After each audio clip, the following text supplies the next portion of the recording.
Previously on the Damage Guild podcast. Almar, it's good to see you. I do have somewhat of a favor to ask of you.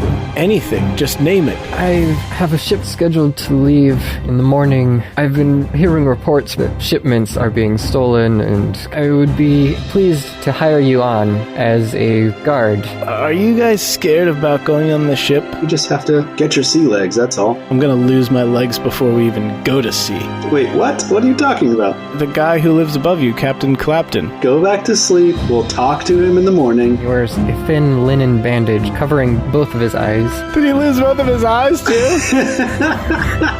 Captain Clapton! What sort of advice would you give to a novice seaman? He'll be fine. Have a safe trip, and hope to hear from you again. I hope you hear from us again, too, because if not, we probably didn't make it back.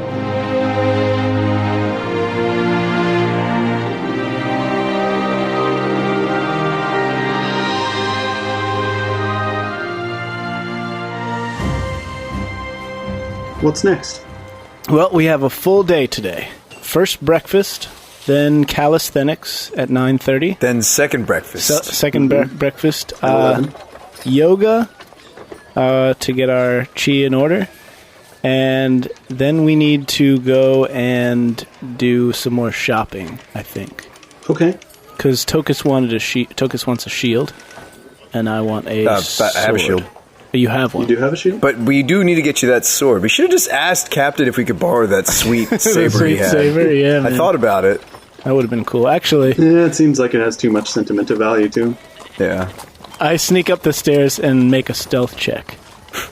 The guy can't see. You steal his saber? I mean, just to get past the formality of actually asking him. Remember, he said there were no formalities with him, so we can just skip that part.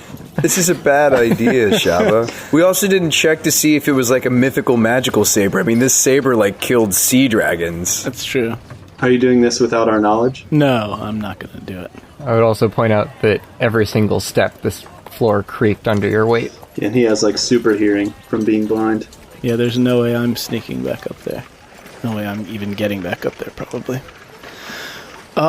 So we have the rest of the day to prepare ourselves for this voyage. So I thought maybe we could go down by the docks and just scope out the area. I mean, obviously people will see us there, but maybe we could ask around without being too overt about it. Yeah, let's go down to the docks and get you a little bit more comfortable being around ships. Are you going to the North Water side where you're going to be meeting him tomorrow? Yeah, that sounds good. Yeah, sure. There are how many docks are there in the city? There are 6 different piers. 5 of them are in North Waterside, though. Okay. We'll go to that area, yeah. Maybe not to that exact dock, but... You arrive in North Waterside, and you see various dockhands running around, loading and unloading cargo, all sorts of large warehouses, probably about a dozen ships in port that you can see right now. Can we see the one that we're going to leave on? I don't believe he told you the name of it. No, he didn't. You do see that one is tied up at the central dock. Okay, there's only one on that dock. Yes. It's big enough that it could probably hold 2 or 3 at least. Okay. We go to a different dock. Okay.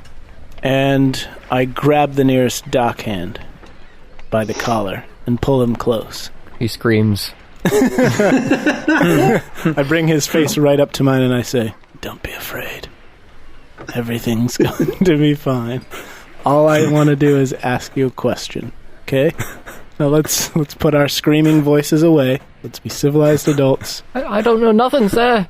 Please." All I wanted to know is, what do you know about some cargo going missing? Rumor me. I didn't do nothing. I swear. Shabba, we're trying to keep a low profile here. Can you let this poor man go? Look, I'm not the one who's yelling here, okay? This man is making a scene. Okay, I let him go. I let him run off. The next dockhand I see, I step in front of his path, hold out my hands, and just say, "Excuse me, sir. May I speak with you for a moment?" Cordially. What do you want? I would like to know if you've heard any spicy rumors in these parts. Shabba, what are you getting at exactly? I'm afraid I've already booked the best inns in town, if you know what I'm getting at. No. I'm talking about ship rumors. Like, rumors, have you heard about any missing boats or missing cargo on any of the boats? Or those, general kinds of things. We're not asking those specific questions for any reason. Yeah, we just want to know, like, has anything gone awry that you've heard of through the grapevine of sailor speak? Now that you mention it, there was a ship that was supposed to be docking here about a week ago. It never showed up, but I don't know what might have caused that. Oh, I hope that's the one we're supposed to leave on. Do you know about any shipments that came up short? I don't manage the inventories and the books. I just move boxes from one place to another. Have you noticed any boxes weighing less than they should? Or any boxes not being where they should be when they should be there. Yeah, that would also qualify. Well, it's been a while now, but maybe around a month back or so, there was a ship that I unloaded that seemed to have only half a hold full to begin with. And what was the name of that ship? I don't remember every ship I work on. On a scale of 1 to 5, with 1 being the most ornery and 5 being the least ornery, how would you classify the captain of that ship's mood on the day you unloaded that ship? 5? So least ornery. So the captain was not upset. Oh wait, sorry, I got that backwards. Okay, so 1, so he was very, very upset about this? Yes, he didn't seem to be having a good day, but captains are often angry at various people for all sorts of reasons. True. Did any of the cargo move or cry out for help? Like on its own? Not that I know of. Has there been a kidnapping? No, I guess not. But maybe. Oh. On a scale of 1 to 5, with 1 being least satisfied and 5 being most satisfied, how satisfied are you with the nature of this conversation? He doesn't answer, and he just walks off. Okay. All right, well, I think we've... Thank you. Good day. I think we found out about all we're going to find out here. Shabba, I know you've got nerves about this whole sailing thing, and I know you're trying to do your best to, do some, detective work, but this really is more of a job for Azlo, wouldn't you say? I'd say that this is a job for anyone but me. Yeah, Shabba, let's tone it down on the interrogation of random strangers a little bit, okay? Like I said, we're trying to keep a low profile here. I don't think we want people to know that we're going around asking questions, right? Yeah, I guess you're right. Maybe we could go to a salty sea tavern where a bunch of sailors hang out and creepily, eavesdrop on people's conversations and see if we can overhear anything. I mean, it would be useful if we could find some of the people that were on some of the ships that returned. That would probably be helpful. When Halmar was telling you the details of this voyage, didn't he mention that he wanted it to be kept secret, though? No, he mentioned that he wasn't poking around because he didn't want anybody... suspecting him. Well, he didn't want anybody thinking that he was digging into... poking around where he shouldn't be. So I figure if we poke around where we shouldn't be, then nobody will necessarily know that he's behind it. Well, hold on a second, Shabba. I don't think that eavesdropping is a good thing necessarily, but that might be safer than asking questions because we don't know who's listening, and we also don't know who's going on the ship with us tomorrow. That's true. We may have already blown our cover. Very true. You know what? I like your idea of seeing what we can overhear. Let's look around for a place on the docks here where we might be able to overhear things. If there's no good spots, maybe we'll go to a local pub or tavern, like you said, and spend part of the day here just seeing if we can overhear things or see what we can hear. Yeah, we'll engage in conversation, but try not to mention the fact that we're going on a potentially disappearing ship. And I could use some lunch. I mean, we didn't do second breakfast, even though I thought that was a good idea. Yeah, that's true. I'm getting pretty peckish myself. So I go find like a box, like a crate on the dock, and I move it, and then I move it back, and then I keep moving it back and forth so that I look like I'm busy. And as I do that, I look around for groups of people maybe talking around the proverbial water cooler that I can Meanwhile, maybe... Tokas and I are just standing there looking at you as you do that and trying to figure out what you're doing. One of the people at the docks comes up to you as you come back with the box. And he says, where are you putting that? Why are you putting that here? I think a more pertinent question is, why are you watching me, sir? Don't you have work to do? I'm supposed to be watching the goods here. Oh, that's your job. Okay. Yeah, no, I was just playing around. What's your name? My name's Cherik. Cherik. I'm Shabba. And that's my name. There's a lot more to it, but that's all you need to know. And Good work, Shabba. These are my friends. I'm trying with every bit of restraint I possess to not tell you the rest. These are my friends. You don't need to know their names. Not important. Not important. In fact, you probably shouldn't even know his name. Yeah, Shabba. Shabba's not my name. Don't say it. My name is Bobbert McGruffin. Look, can I just have you put the box down and not come back here? Of course. I put the box down. I was just curious, what ship you work on? I don't work on any of the ships. I manage the stocks and inventories at the warehouses. Oh, you do? Oh, okay. How's that working out for you lately?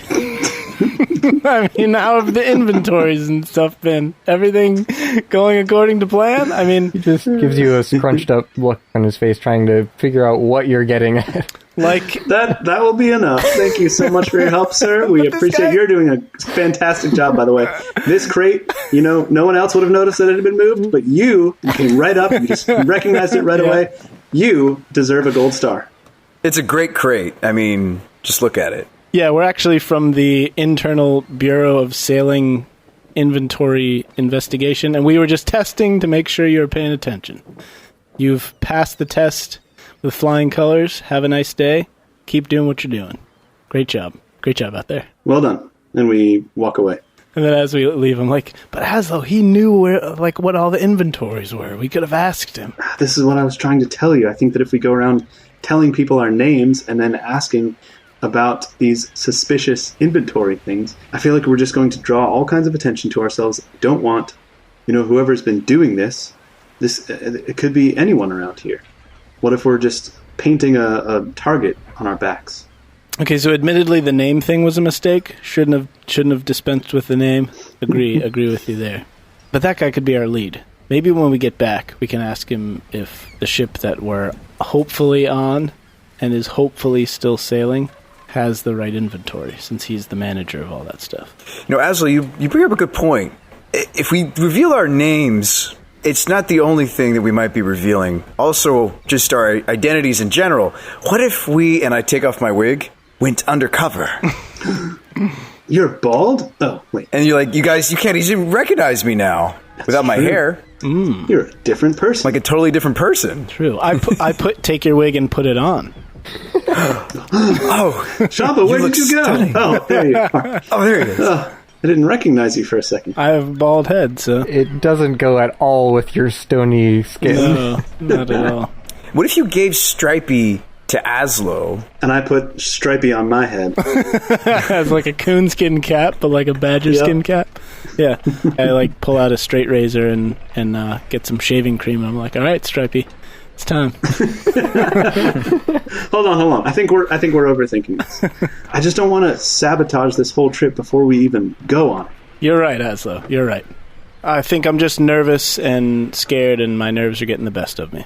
Tokas made a good point. We never know which one of these people is actually going to be on the ship with us. If we're already going around asking questions, poking our noses where we don't belong, then that would not bode well for us. However, this brings up a good point. I don't think we need to shave Stripey or put on each other's wigs or anything like that. Okay, I give Tokas his wig back. But I do have these disguises we could use to keep from people recognizing us, as long as we remember not to use our actual names. And I pull out of my pack a couple of costumes. Okay. We should make up some names then. Yeah, I have two costumes and a disguise kit with proficiency to use it. That costume looks like it'll fit me perfectly. Yeah, I just happen to have this giant-sized one. Yeah, I think the costumes are probably for me and Azlo. Yeah. Sorry, Shabba. I'll have to think of another way to disguise myself. Oh, I know. I will put my tent poles in an alley somewhere, and then I'll wear the tent over my head as if I'm an old lady, and I'll stoop down and cover my face. Boy, Azlo just said he has a disguise kit. But I mean to like cover my clothes and my face. Can you draw a mustache on me as well? With a curly thing? How many uses does a disguise kit have in it, anyway? I don't think there's a specific limit.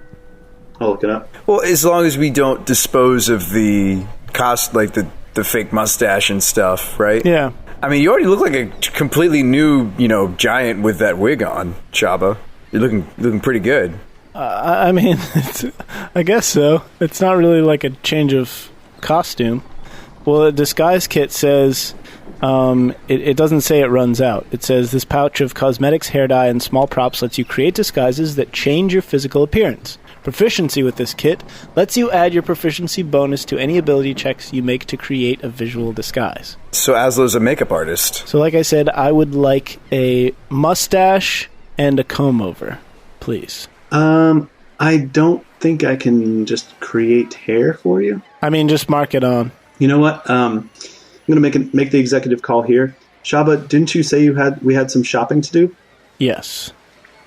I'm going to put you in charge of shopping for today, and I'm going to entrust that with you.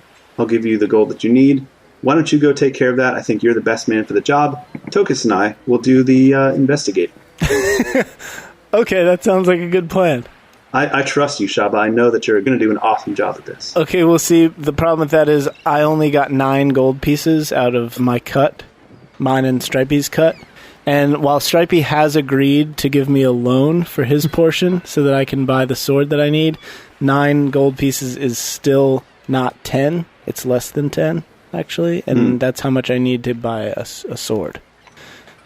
Also, I meant to ask you if you could keep track of the interest on Stripey's loan to me. Because remember, we're splitting my cut 60-40. Well, he's giving me his 60%, and I'm paying that back in installments after our adventures. So I'd like you to be able to calculate that loan for me, if you would. And also, I need to borrow a gold piece, is what this all boils down to. You know what? We'll take that to the accounting department. We'll have them handle it, and they're good with numbers. They'll take care of all that stuff. Okay? Loaz, the manager of your accounting department. Yeah. Okay. Zola, is an accountant. So can I borrow a gold piece? Yes. What do you need that for again? For a sword. What weapon do you have? I have a longbow and the knife that I made. Don't forget your tent poles. I have those too. Beat somebody over the head with that. I could loan you a gold out of the party gold. Oh, I think I stored my tent in Almar's shop since we're going on the ship. Yeah, that sounds right. I can loan you the gold. You'll just have to pay it back when we get paid. Okay. With interest. Okay, so I'm taking out 2 loans to buy a 10 gold piece sword. Yes. All right. I'm good for it. # first level adventurers. So while I go shopping, I will go back to Almar's shop and ask him if I can get in the back room to get not the tent poles, but just the tent. Just the canvas? Yeah. So are you actually leaving? Yeah. I mean, unless there was anything else. Well, the other thought I had is that you could still come along with Tokas and I, but you would basically just be... you could go to the other corner of like the tavern and just sort of listen there. I think your disguise could be that you're a mute person, and you just sit there and listening. What do you think about that? That's a really good idea, but I really do have to get all my shopping done. Okay, all right. I trust that to you, and Tokas and I will do some investigation. Okay. So I go back and I get the tent material and I put it over myself like that. And I just walk around town so that nobody notices me. Because I think it'll make nobody notice me. And Azlo said it was really important to be in disguise. So I go to every weapon shop I can find throughout the entire city to compare the quality of the swords before I choose one. And I spend the rest of the day in your getup. Yeah, in my little shroud. Old lady babushka cowl. Yeah, and I walk hunched over. Hunched over, so you're only 6 feet tall? Yep. With my tent flap around me. And I look in every weapon store I can find, and at the end of the day, I make a choice and select the finest short sword available. For 10 gold. Short sword? Short sword for a tall giant. Yeah, that's all I can afford. Long sword is more expensive. So it's like a dagger to you? It's like... I mean, pretty much. Can't even put your whole fist around it. It's just like your fingers around it. Yeah. Like 2 fingers. It's pretty small, but hey. So that's how I spend the rest of my day, and then I will go back to Azlo's place after dark and meet you guys after you're done doing what you're doing. Meanwhile, as soon as he walks away, Tokas and I both duck down behind some crates, and we start clothes start flying in the air, and there's like a cat. Did I get my wig back from Shabba? That never happened. No, it? I gave it back to you. Oh, okay. Yeah. Okay. And then we emerge from the boxes, and we have costumes on with disguises and everything. I want to really blend in. Can you do mine so I'm kind of like a sailor? Yours is currently a clown costume, but that's because that's one of the costumes that I had, so it's going to have to do for now. Okay. It's still got the puffy sleeves. You know. You don't tell me that it's a clown costume. You fib right. a white lie. You're like, this is actually like a foreign diplomat, from where I'm from. You're like a nobleman. And I don't know what a clown is, so... Yeah. When you're getting your face painted, you can't tell what they're doing to it. Exactly. So this makes me look really distinguished, right? Yeah. Oh, absolutely. And then mine's like a cowboy. Yeah, so a clown and a cowboy with the little star badge and the 10-gallon hat. What are you supposed to be, Azlo, if I'm a diplomat? I'm the rootinest, tootinest halfling this side of the Mississippi. Well, but why would a diplomat be hanging out with a rootin' tootin' halfling? What business do I have with you and your star and your weird pointy boots and hat? Yeah, so they're obviously not those. What kind of costumes would they be? They would just be flashy looking, I guess. Probably bright colors, which is unfortunate considering we're trying to be undercover, but you've got to work with what you have. And then the disguise kits are like the classic mustaches and fuzzy eyebrows and paint-on scars. One of you is a jester with a little hat and shoe, curled shoes with bells on the ends. Well, as long as you think I look good, Azlo. You look fantastic. Never been better. I don't have a very good fashion sense, so I'll trust you on this. That's right. Let's make our way to the nearest tavern and see what we can find out. Sounds good to me.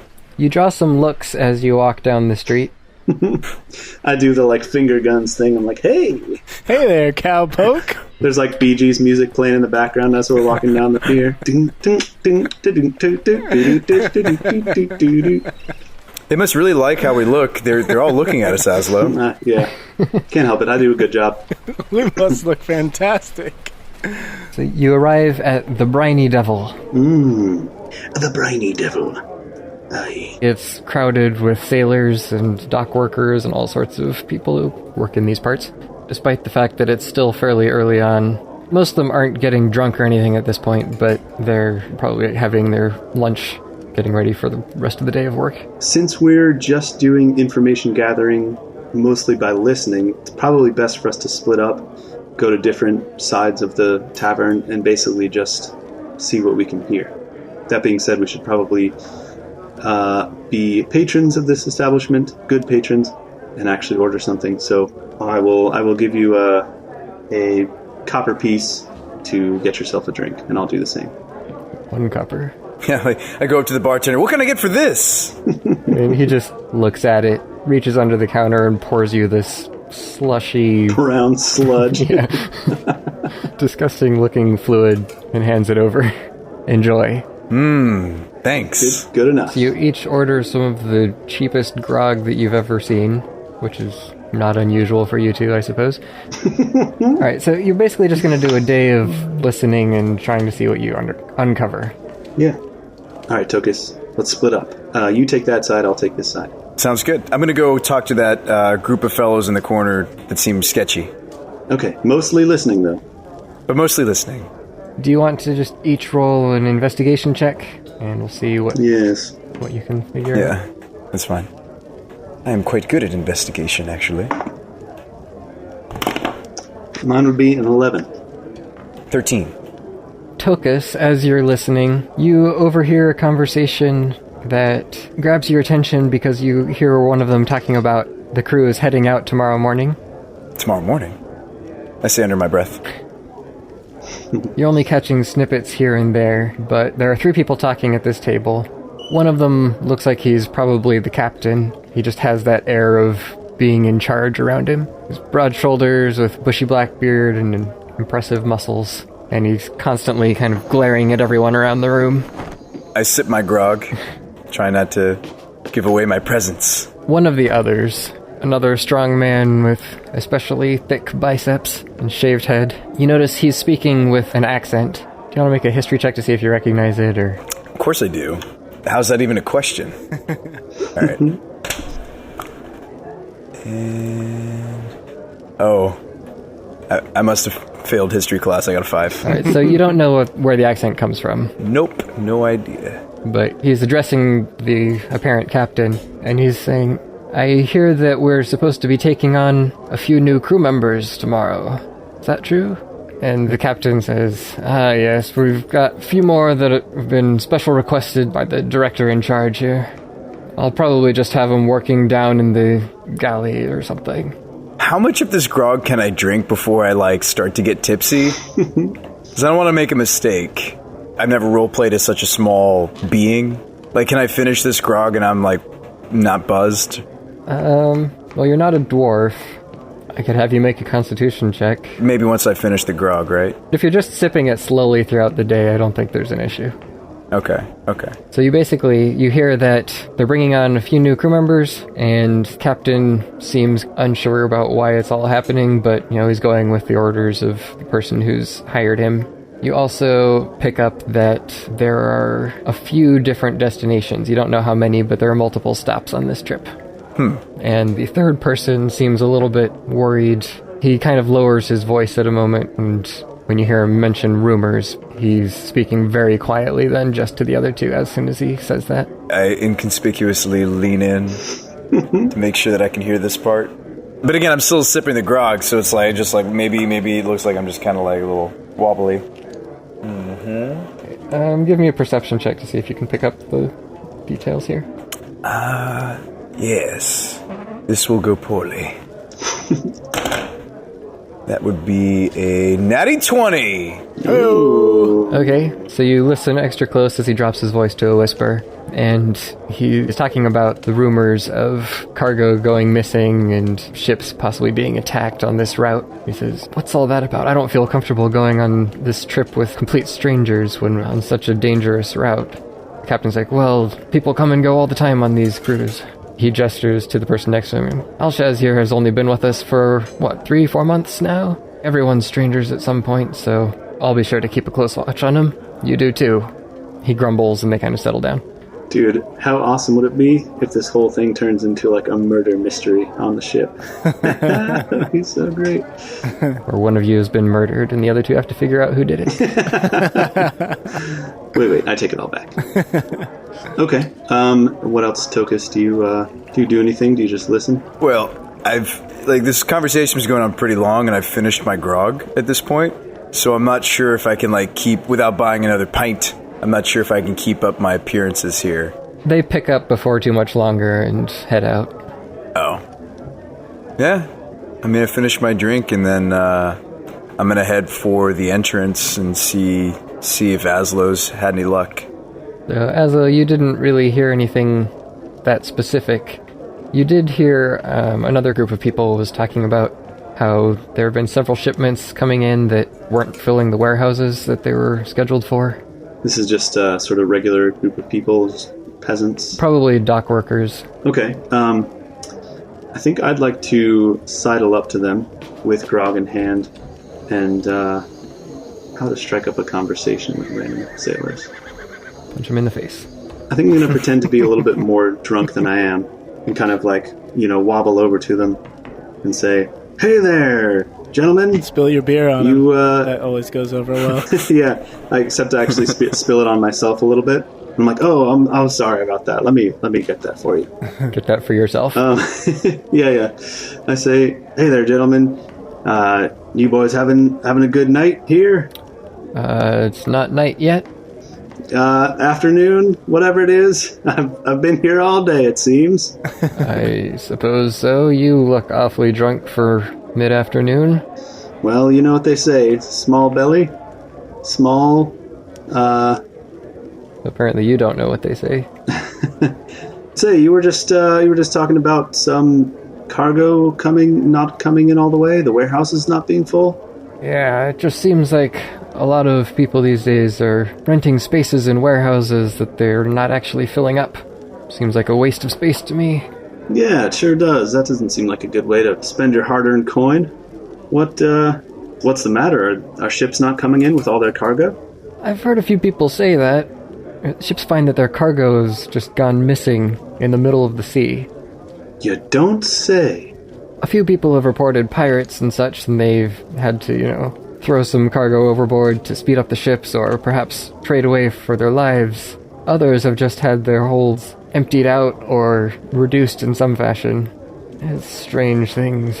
While no one's looking, all the boxes disappear. Really? Now that is interesting.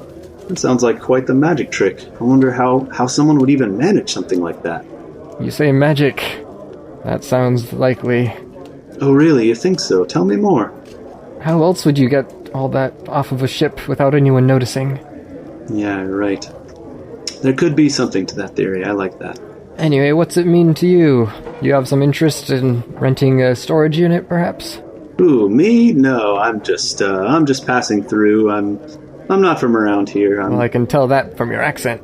Yes, and from my costume, no doubt. Did I say that? I'm sorry, I'm a little tipsy. I'm gonna go order another drink, and you boys have a great day. I just turn around and stumble away without saying another word. The Damage Guild Podcast. Granting you a circumstance bonus to happiness since 2018. How's it going, everybody? My name is Jay, and I'm here to tell you what we've got going on at the show. Thank you for joining us for another episode of the Damage Guild podcast. We're liking you. We really enjoy your listenership.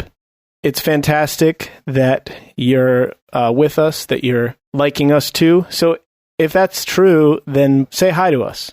We've got a lot of ways that you can do that. You can send us an email, guild@thedamageguild.com. Get at us on Twitter. We're at Damage Guild. We're on Facebook, facebook.com/damageguild. Pretty much just go to whatever website you like going to and type in Damage Guild, and we'll probably have something on there. I don't know. One other thing that we're doing, and this is something that we don't often talk about, that I think we've mentioned like once, is that we live stream on like a Friday or a Saturday night about once a month every 6 weeks. So I just wanted to let you know that we are starting a brand new campaign, and we're doing something a little different this time. Every one of us, all 7 of us in this group, are going to be making new characters. It's going to be a 5th edition campaign. And then we're going to take turns DMing. Most of the 7 of us have DM'd before, but not everyone has DM'd in this gaming group. So we wanted to give everybody a chance to kind of like, show us their stuff and try things out. So this is a bit of an experiment. It's a bit of a departure from where we've been before, but I think it should be really fun. Check us out. We're on twitch.tv/ it's either The Damage Guild or Damage Guild. Everywhere we are online is one of the two. I think it's just Damage Guild in the case of Twitch. But check us out.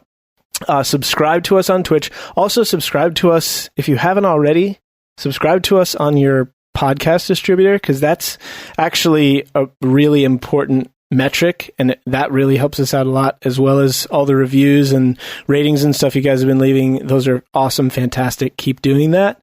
Remember, again, if you want to get a personal message on the show, you can go to thedamageguild.com/decree and issue a royal decree. That's just a message that you send to someone you know, or just everybody in general. If you want to get up on a soapbox and say things to a lot of people in a couple of 100 characters, if you can figure out a way to do that, then be our guest. So that's thedamageguild.com/decree. Again, you can always, if you want to just talk to us, let us know how we're doing. It's guild@thedamageguild.com. That is our official email address. So send us a note and just say, hey guys, what's up? And we'll be like, well, who are you? We don't know you. No, I'm just kidding. We'll be nice to you. I think that's all I have for this week. Now let's get back into the episode, and we'll see you next Monday.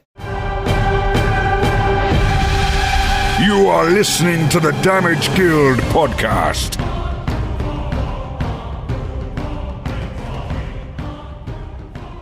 Azlo, what did you find out? Well, not a whole lot more than we already knew. What about you? I think I overheard a conversation with, like, the people that we're going to be sailing with tomorrow, because they said they're scheduled to sail tomorrow morning. I mean, I'm sure there's lots of other, ships like that sail in the morning, but it's very possible that that's our captain and a little bit of the crew. It could be. Well, why don't we head back to your place, and we got to tell Shabba. Yeah, let's see if Shabba's back yet. Shabba, you find a good sword. Yes. Find one that's nice and sturdily built. You can't afford anything fancy, but, a good, solid weapon.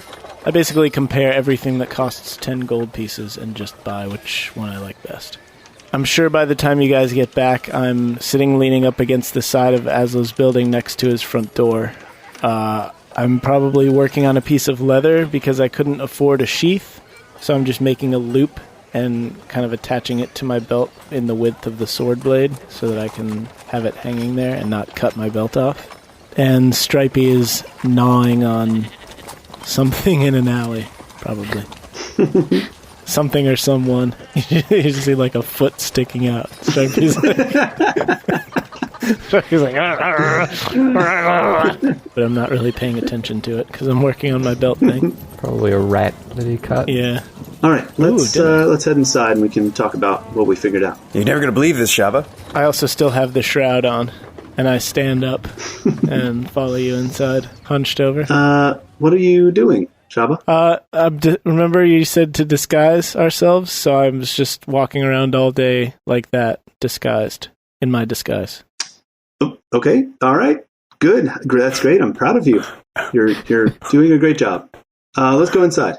Because remember, you didn't have extra hair to use, so I figured I would just cover up and so that nobody could see me. Yes. Good work, Shabba. It's good that nobody did see you, Shabba. Yeah, and I definitely did not introduce myself with the full extent of my monologue to every single shopkeeper that I met today when I went around to every weapon store in the city. So what was your covert name? It was the same one as it was before, Bobbert McGruffin.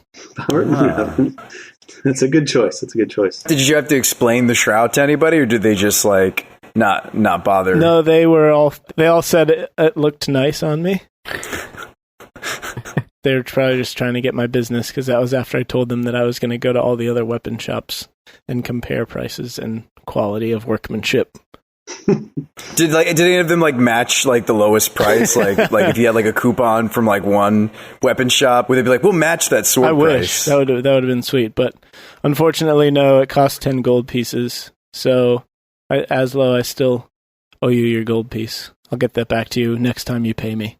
Matter of fact, you can just withhold it from my paycheck as a garnishment. So, what did you do today? We just happened to overhear some conversations. Do you wanna tell us what you heard, Tokas? Sure. Yeah. I guess in more detail. Azlo hooked me up with a really, really good disguise. I mean, nobody, I was practically invisible, but there was a ship captain talking about how he was about to have a group of people at the request of the head shipmaster. And he wasn't too happy about it. It sounded like he was talking about the three of us. He said 3 specifically? I think so. He said a small group. And what did he say about us? Well, he was saying that, it was kind of like an order from up on high, and that he didn't really have a choice in the matter. Made it sound like he wasn't too happy about it from what I could tell in the sound of his voice. Now, remember, this was a crowded tavern, and I was doing my best not to be noticed. Yeah. And I talked to a group of dock workers who said that a lot of people have warehouses in the area, storage rooms, that aren't full with cargo. And when I pressed further, it sounded like even on board the ship, people reported seeing the cargo one day, and then the next time they turned around, that had just vanished out of thin air. They disappeared it? Disappeared it. Yeah. How did they disappear it? That's the weird thing. No one knows. People are saying that cargo is just disappearing from these ships as if by magic. Not any kind of magic I know. Guys, I may be making a leap here, but I think that's why Almar is sending us. I think that's what he wants us to find out. I think you're Maybe. right. Magical disappearing cargo boxes. I mean, it could be like a magic trick, like a show, but if no one's watching, then what kind of show is that? That would be a terrible show. Yeah. Maybe there's a sailor who wants to be a magician and he's self-conscious about telling all his mates, and so he's just practicing without anybody knowing. But don't you know the whole point of a magic trick is not just to make something disappear, you got to make it come back again.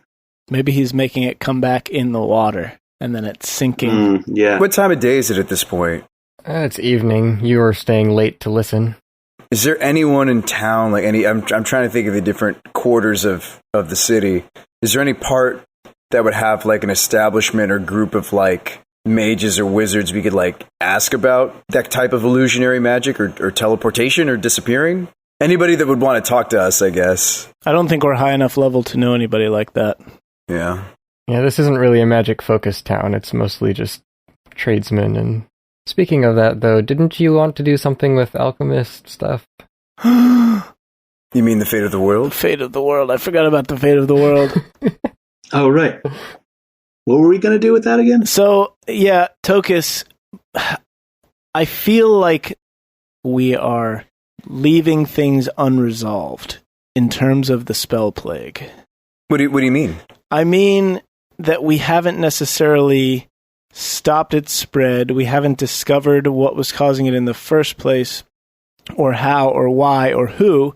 And we also don't know what the crystal does. So are you sure you don't want to just leave the crystal with the Alchemist Guild so they can work on it?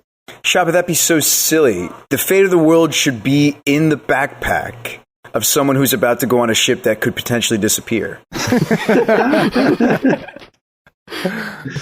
It doesn't really make sense to me, but I'll follow you on that. All right, Shabba, I'll describe it more slowly. I'm going to crack the mystery of the crystal. We don't have to pay them anything. And then, if Azlo wants to make money for the company, he can sell it on the black market. You know, once we determine that it's not, like, going to hurt anyone. Were you going to wait till we get on the ship to start studying the crystal again? Well, if we're not doing anything else tonight, and you handle dinner, of course, gives me some time to tinker around with it. Maybe I could find something out tonight. Yeah, I think there is still some rat meat left. So I'll get started on that while you look at the crystal. Oh, I like mine plain. While you two are doing that, I want to start playing around with the candle that we got and see if I can't figure out some of what it does. Okay. Okay, do you want to give me a general idea of things that you're looking at, or? I'm going to check to see if there's any kind of command word that you can use to light it automatically or any other way. So you're just going through lists of words that you know, like, Yeah. light up, ignite, fire. Yeah. Alakazam. Repesto. Yeah. Or what is the word? Presto? Presto changeo? Yeah, I was thinking like Harry Potter reference. Oh, yeah. Lumos. Expecto Patronum? Yeah. Is that something? Is that a Harry Potter thing? So, using my knowledge of magic, my study of magic at the Bard's College, all that kind of stuff. Should I make an Arcana check? Yeah. That would be a 12. Okay, you don't find any command words that seem to activate it. Okay. You try out all of your, magical language of lighting and so on, but none of that works. This is off the cuff. Didn't we the other day wonder if it would still burn underwater or something like that? Did we ever test that? Yeah, I can test that. I'll also check the brass base that the candle sits on to see if there are any like runes or markings or anything, any buttons, like the on button or anything. You do find that when immersed in water, the fire goes out. Okay. Dang it. You also find, as you're That'd be useful. polishing the candlestick, there is a very small series of runes around the base where the cup joins the plate part of it. Anything I can read or? You can't quite make out most of what it says there. You can make out one rune that seems to signal force or strength or power, intensity, something like that. Okay. I take note of that. Okay, so you all enjoy your meager meal of grilled rat meat, and Azlo and Shabba settle in for the night while Tokas continues experimenting on the crystal. Okay. I would imagine that I need to test the hardness, because if I can know like more about the crystal itself, like I'm kind of knowledgeable about gemstones, so that might be useful to do a tensile test or hardness test. Okay. In your testing, you note that it seems particularly resistant to scratches and things that you might expect to break it. For normal obsidian? Yeah, compared to normal obsidian. Huh. So it's like reinforced. Interesting. If only Azlo had detect magic at this level, because we have no way of really telling what type of magic it is, unless that's something that could be determined through an arcana check, a skill check, right. But I don't think that's the case.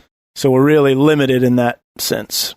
Well, I mean, even as delicate as I should be with this stone, I'm just so arrogant in my, ability to get to the bottom of this on my own that I really don't care. Like, this isn't going to be non-destructive testing. Like, this is going to be like I'm taking a hammer to this thing. I'm going to like put it in like searing, like boiling, like the hottest, fireplace. Yeah, I'm going to like dip it in acid. Like it's I'm going to see what I can do. And I don't really care if there's much of the crystal left. I'm just so possessed by the crystal. Like, I want to just... Nothing else exists outside the crystal for me in this evening. Like, You're driven by the need for success. Yeah, I need to for know. Answers. So you find that it is particularly resilient to all of your hammering and chiseling at it. I mean, even Shabba has been working some similar stones. I mean, did I try the jackhammer? Yeah, my knife is made out of obsidian, and it's a nappable stone. So normally it's flakeable. You can hit it with a certain type of stone and knock chips off of it. So if it's that strong and it's resisting your attack rolls, then there's something about that stone. As far as your other experiments on it, nothing that you do seems to leave any noticeable damage or marks on it. Give me your check with your alchemist tools and intelligence check with proficiency. Okay.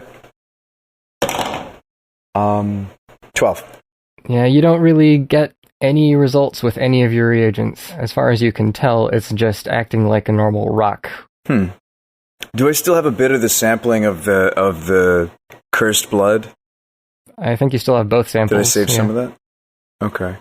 Does it react with either of those? I don't want to use those up because those seem valuable, but maybe I just take like a little like Q-tip amount and like swab it on the stone and see if something happens. After being applied to the stone, the little bit of blood that you took seems to jiggle about on its own more than it did before when it's separate. Ugh. So it seems to react to the stone's like aura. In some way. Kind of. Okay. Like a bubbling, like a jiggling jello. Well, remember how I said after you took the sample on the first night when you were experimenting with it, you noticed that it would occasionally just kind of wiggle and move around on its own. Mm-hmm. And it's been doing that ever since, just in your pouch. Yeah, but I mean, it's in the vial. I'm not too concerned about stuff. I mean, like, come on, I'm trying to be an alchemist. I don't care about stuff like moving and wiggling in my bag. I mean, right. I'm just saying that once you put a little bit of it directly onto the stone, it's happening more violently. I'm like, Shabba, look, it's moving! Look, I'm like asleep, but not really, because I'm tossing restlessly. Yeah, this time I wake you up. Shabba, look, it's moving! I've discovered something! Yeah, so I'll sit up and take a look. What's happening right now? Well, obviously, the blood sample is reacting to the stone. It's moving? Yes, look! You see it kind of like crawling across the surface. That's horrifying. Oh no, it's beautiful. It's beautiful, Shabba. It's science. Wait a minute. What happens if I take out my knife, my obsidian dagger, and I hold up my hand, and I make a small cut on the edge of my palm, and I squeeze a drop of blood onto the obsidian? Shabby, don't get too close. Don't get too close to an open wound. I make sure there's some air between it, but I just squeeze a drop of my blood onto the stone and then move back and cover my hand. As you watch, the blood begins to congeal far faster than it would in any sort of ordinary situation. Is like the corrupted blood like eating the healthy blood? They're Like battling each other. Blood wars. They're separate right now on different parts of the stone. oh, okay. It just stays in its little domed shape and solidifies and turns into that same sort of jello-y substance that you pulled out of the other person's body. Like the same color and everything? Yeah, the color kind of turns brownish and nasty, same sort of color as the other one. Like that ichor? Not quite. More like the blood that you already found. Okay. So obviously the stone also reacted to Shabba's blood. Shabba, that was very helpful. Thanks. I didn't think to do that. I didn't really want to cut myself. Brilliant. Just curious. You might want to get that patched up. Yeah, I will look into doing that. So this stone freaks me out. Are we going to be able to actually figure out what it does? Oh, yes, I've only just started my testing. I mean, there's plenty of time left in the night. It's like 4 a.m. I'm going to crack this, though. We don't need the Alchemist Guild to do this. Yeah, we don't right. need their help.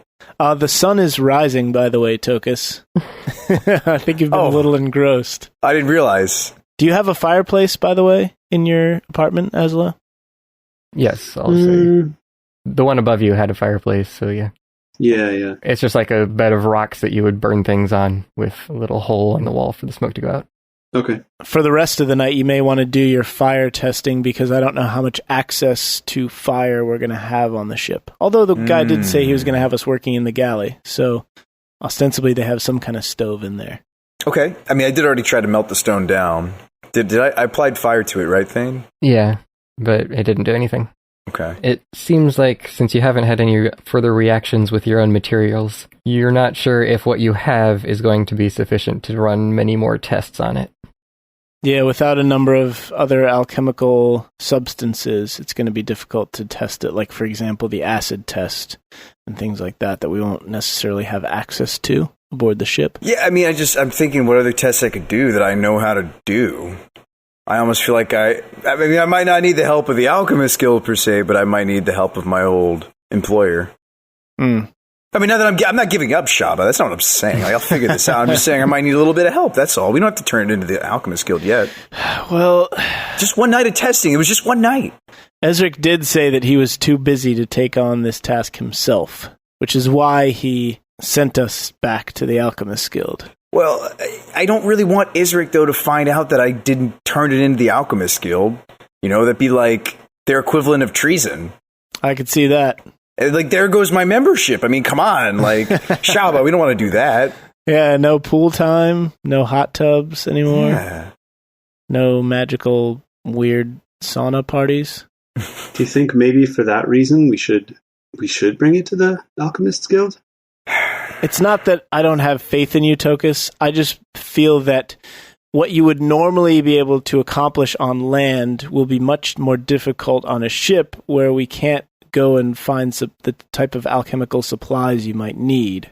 We also don't know how long this voyage is going to take. I mean, if we're not back for 3 weeks, then it'll almost be like it just happened overnight to us. Guys, you don't understand. I can figure this out. Just give me...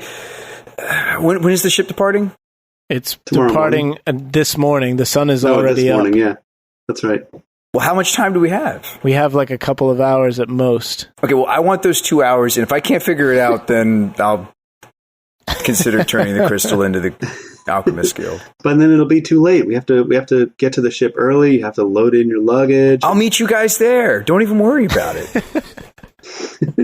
Just make sure it doesn't leave without me. You sure you won't lose track of time? No, I won't lose track of time. You know how these captains are about leaving port exactly on time. If you're not there, they'll set sail without you. I won't be late. You guys have to trust me. I need just a little bit more time. There's a couple things I didn't try yet. All right, if you're sure, if you're absolutely positive, got to be there. I mean, just remember, you're going to have to find parking. You're going to have to get through customs. There's a lot that goes into sailing on a ship. Oh, no, my passport. Yeah, your passport, getting your luggage on. You're going to have to insulate all your alchemical items so they don't set off the metal detectors. It's going to be a whole hassle. Clearly, there's no changing Tokas' mind. Like, you guys both tried to talk reason into me, but I'm just so possessed with the stone. Thane, could you have me run some of the tests you thought that I should do that I didn't think of? All right, so give me another alchemist check. Okay. So while he's doing that, I pack up all my things, and then when I'm done packing up all my things, I pack up all Tokas' things. Oh, yes, we've done it. I rolled a 1. No. But with my, this is my intelligence, right? Yep. So I rolled a 4.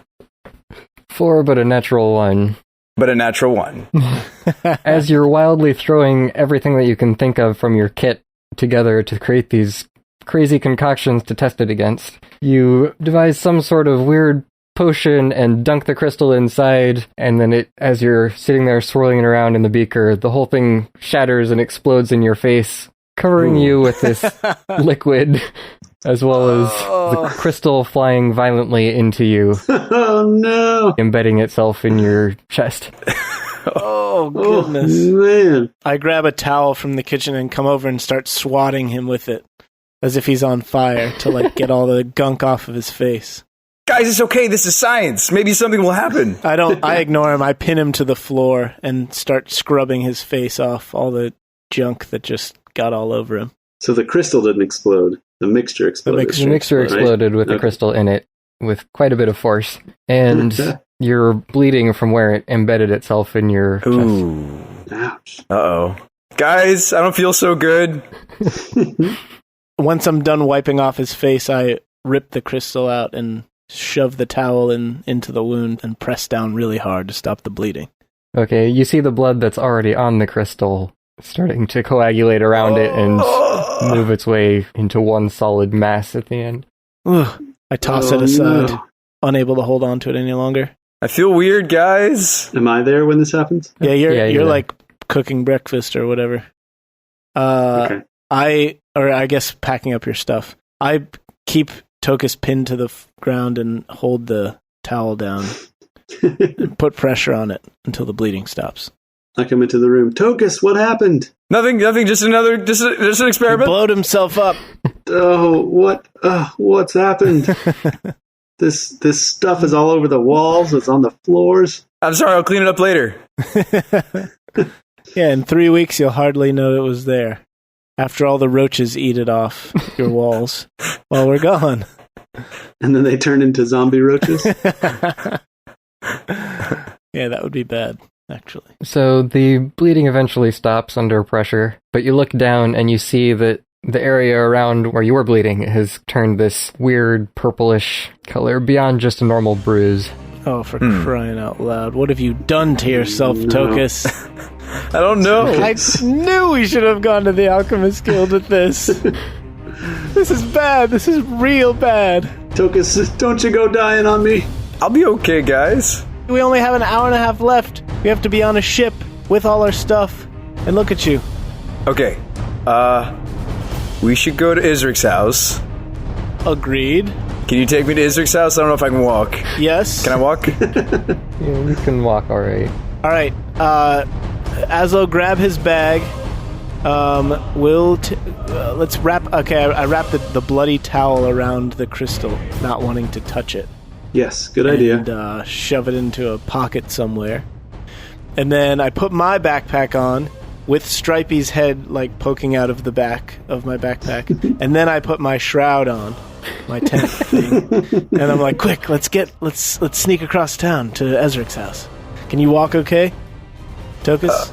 I don't know. Let me try. I try walking.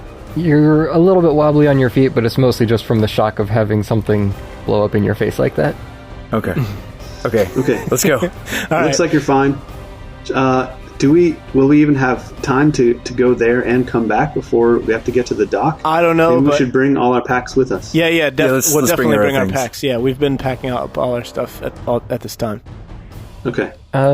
Getting to his house, it's sort of on the way to the docks, but if you wanted to get to the house and also to the Alchemist Guild or something, going back just and forth to that is probably not going to happen. We just want to go to Ezric at this point. This is an emergency. We gotta go to Ezric's. Okay. We can't handle all that due process at the guild. Yeah. It'd be like, it'd be like a waiting room. Right. We haul it across town.